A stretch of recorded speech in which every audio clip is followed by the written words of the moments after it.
दिनांक 20 मार्च रोजी माननीय पोलीस उपायुक्त श्री निकेतन कदम सर यांना एक गोपनीय सूचना मिळालेली होती की एक टिप्पर अवैध वाहतुकी करीत आहे। त्या माहितीवरून माननीय झोनपायू सर यांचे पथक आणि पोलीस स्टेशन यशोधरानगरचे डीबी पथक यांनी मिळून एक संयुक्त कारवाई करण्यामध्ये एक टिप्पर पकडण्यात आला आणि त्या टिप्परच्या माहितीवरून पुढचा दुसरा टिप्पर पण पकडण्यात आलेला रेतीचा आणि एक त्याच्या पुढं माहितीवरून एक आम्ही JCB पण हस्तगत केलेली आहे।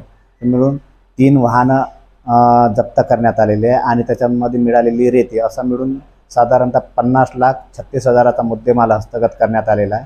त्याच्यामध्ये 6 आरोपींना आम्ही अटक केलेली आहे। माननीय न्यायालयासमोर काल हजर करून 2 दिवसाचा पोलीस कोठडी रिमांड प्राप्त केलेले आहे। यामधील जो मुख्य आरोपी आहे तो विक्की गेडाम म्हणून आहे, राहणारा खसाडाचा, त्याला अटक केलेली आहे आणि त्याच्या ज्या गाड्यावर काम करणारे इतर ते लेबर लोक आणि ड्रायव्हर लोक आहे त्यांना पण आम्ही केलेलं आहे। ही रेती त्याने कुठून आणलेली होती, कोणाला विकणार होता, अवैध आणली का, रॉयल्टी आहे का नाही, प्राथमिकदृष्ट्या त्याच्याकडे रॉयल्टी आढळून आलेली नाही आहे, म्हणजे त्यांनी चोरी करून आणली असावी असा प्राथमिक अंदाज आहे। तरी आम्ही महसूल विभागाशी संपर्क करून पुढची कारवाई अजून करीत आहोत।